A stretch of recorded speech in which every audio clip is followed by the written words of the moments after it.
Multiplying fractions. That's the topic for today's episode of Fraction Level Up series. So let's get started.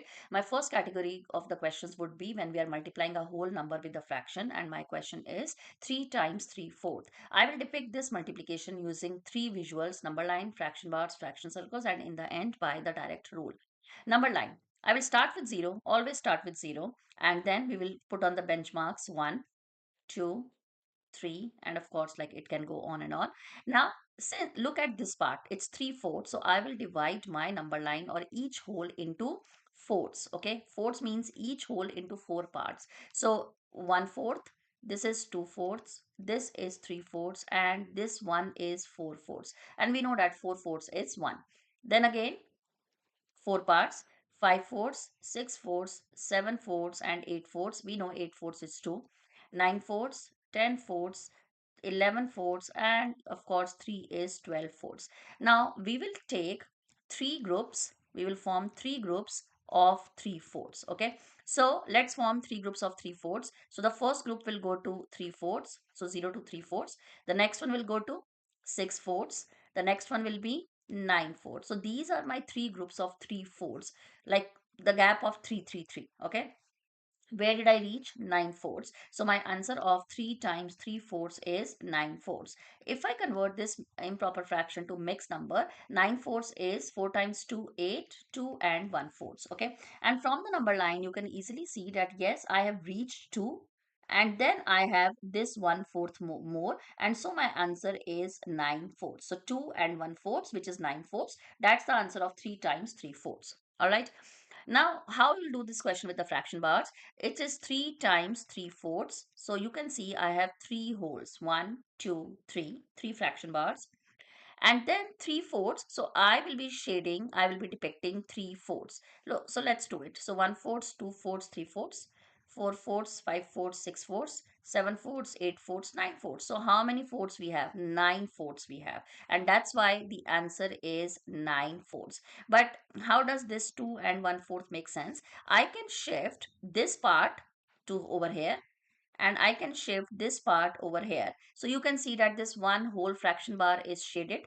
The second whole fraction bar is shaded. And in the third one, only one part out of four parts are shaded. And that's why my answer is 2 1/4. Okay, let's do with the fraction circles. 3 times 3/4. So we have three fraction circles. And now we will again shade 3/4 in each of the fraction circles. So 1/4, 2/4, 3/4, 4/4, 5/4, 6/4, 7/4, 8/4, and my answer is 9/4. Now, how do I will get 2 and 1/4? I can shift this part to this part, and I can shift this part to this part. So you can see that this one whole fraction circle is shaded.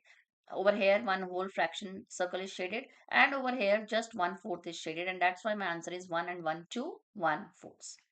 And if you have to do directly with the rule, you know that 3 times 3 is 9. And of course, this 3 is basically 3 over 1 or 3 ones. So 1 times 4 is 4. So of course, my answer is 9/4. So just multiply the numerators and then multiply the denominators and you will get your answer if you do not want to use visual every time.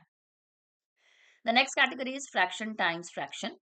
1/2 times 3/4. First, we will do it with the area model and then we will do it directly. Start with any of these fractions. I normally start always with the second fraction and depict this 3/4 either horizontally or vertically. I always start with the second fraction and I always depict it vertically. So 3/4 means I am going to divide it into four equal parts. So 1, 2, 3, and 4. And I am going to shade three parts out of four parts. So 1/4, then this is 2/4, and this is 3/4. Now this question is half times 3/4. So basically I want to find half of 3/4. So whatever is the shaded part, which is actually 3/4, I need to find half of it. So that means I will divide this 3/4 in two equal parts, and since I divided the second fraction vertically, so for the first fraction I will do it horizontally. So let me divide this into two parts. So this is 1/2 and of course this is also 1/2.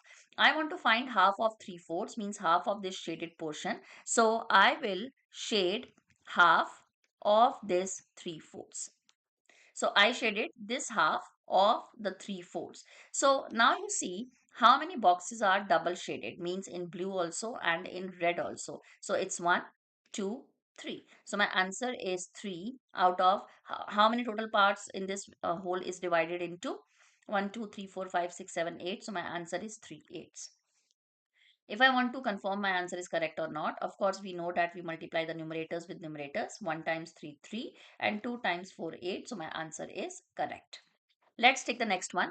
Start with 2/5 and depict 2/5 vertically and then depict 2/3 horizontally. So I will divide it into 5 equal parts. So 1, 2, 3, 4 and 5, and then I will be shading 2/5. So this is 1/5 and this is 2/5. I want to find 2/3 of this shaded portion of 2/5. So let's divide it into 3 equal parts. So 1, 2 and 3. Okay, and of course we always divide the complete whole picture into equal parts, so I will extend my division to up to the end. Now this is also 1/3, this is also 1/3, and this is also 1/3. I want to shade 2/3, means out of three partitions I want to shade 2. Okay, so let's shade 2/3. So this is 1/3 and this is 2/3. Okay, basically I have to shade this 2/3. Now how many parts are double shaded? 1, 2, 3, 4. So my answer is 4. Out of how many total parts are there? 15. So my answer is 4 over 15. And you can check your answer as 2/3 times 2/5 is equal to 2 times 2, 4, and 3 times 5 is 15. So just multiply the numerators with the numerator and denominator with the denominator. That's all for today. My next part 7 of this series would be on division of fractions. Bye bye. See you tomorrow.